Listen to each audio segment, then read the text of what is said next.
Are you a light worker or interested in Reiki or sound healing or energy healing in general? Me too. My name is Catherine Varga, and I am a creator of the Sound Reiki energy healing modality that uses only the sound of your voice.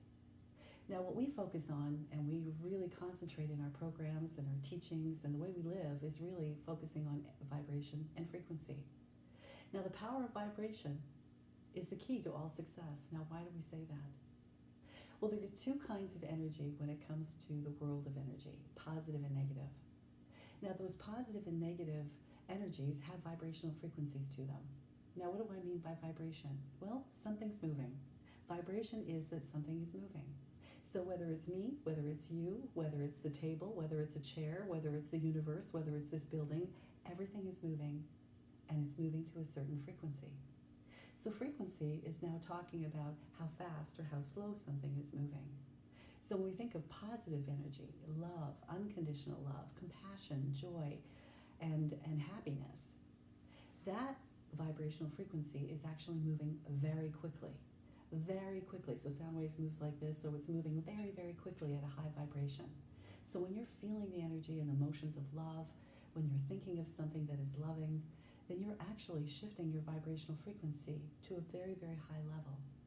Now, when we're also sad, we have another kind of energy, and that's negative energy. It's low vibration frequency, and it tends to move very slowly.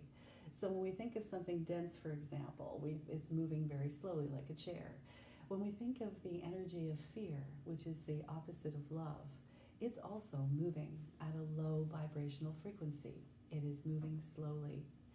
So when we have energy that is negative, for example, it is moving slowly, which means it's attracting more of what that is, which means anytime we feel fear, anytime we feel anger or depression or a sense of hopelessness or just generally low self-esteem, then we're moving into what's called a low or a negative vibrational frequency. Things are moving slower. Things feel heavier. Doesn't that feel the same? When you're in love, you feel light and you can conquer the world. But when you don't feel it, you feel fear, anger, uncertainty. We feel heavier because we're moving slower. We're thinking slower. We're feeling slower in that low vibrational frequency. So based on those two things, happiness, positive energy, positive vibrations, and fear and sadness or anger or unhappiness is at a low vibrational frequency, the thing that dictates whether we're high or a low vibration frequency is the thought and feelings that we have just before that. So when we think of our high and low vibrational frequency, it's important because it's magnetic. Now in the physical world, energy doesn't work quite like that. If I held up a magnet, positive and negative would be attracted to that magnet. We can see positive and negative energy in the same place. Even if we took a look at a battery, for example, we see positive and negative on that same space. But in the world of energy, I would need two magnets, one for positive energy and the other one for negative, because they cannot be at the same place, at the same time, at the same frequency. Not possible. So what that means is that in the world of energy, like attracts like. So positive vibration attracts more positive because it's magnetic.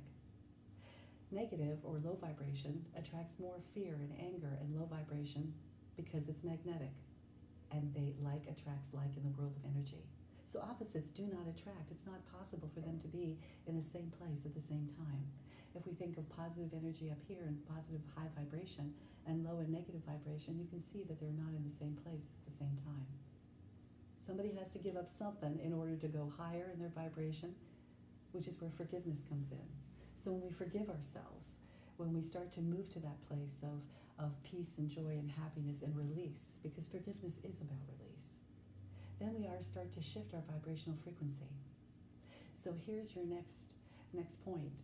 How do we learn about happiness as being one thought away? Well, when we think of our vibrational frequency, what dictates our vibrational frequency, whether it's high or low in any given moment, is how you feel. Now, what dictates how you feel is the way you think. So the way you're thinking and feeling are tied together, and they can change in a nanosecond from positive to negative based on how you think and feel and what you believe. So what you think is coming from what you believe is to be true, even if it isn't. And that's where limiting beliefs come in. Our greatest influences are coming from our childhood, our friends, our personal experiences that we've witnessed or experienced ourselves. As we grow up, we start to anchor beliefs about what's right and wrong, good and bad, positive and negative in our lives. And how we actually feel about that, which is about what we believe, is going to dictate how high or low our frequency is. So when we think of happy thoughts, immediately we move into a high and positive and loving vibration. And if we have core beliefs that allow us to look at things that may not be the greatest day of our lives, but we are able to look at it in a way that we say, there must be a higher purpose to this, day that I've had that has not been the greatest day of my life. So it's really how we interpret events, and our core beliefs will help us to align when things don't go our way. Happiness is a decision that we make. It's not really something that happens to us. Happy people believe in happy things.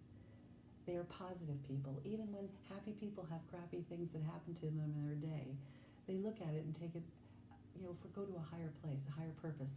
Gee, if good things happen to me and I live in a supported universe, then whatever's happened today has to be good in some way. That's a way of moving adversity and moving it into a positive state of mind and being. That also shifts the way you're thinking about yourself. And it also shifts what's going to be happening next. Because remember, vibration and frequency is magnetic. What you think and feel attracts more or less of what you're thinking and feeling. Those are all driven by your beliefs that have been created in childhood or based on your earlier experiences.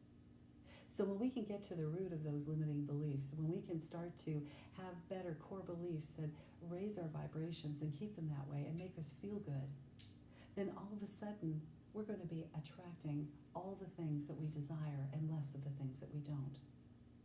Does that sound good? Sounds good to me.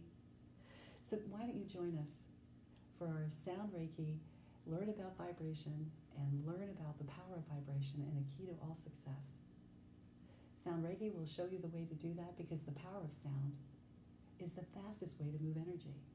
So if you have blocks in your belief system, if you have blocks in the way that you're feeling, if you have blocks in your energy in general, I have found that working with sound, particularly sound with the voice, will move energy instantly. And I look forward to talking to you about how that happens. And not only that, let's go through a sound healing meditation with Sound Reiki during our wonderful program on March 23rd.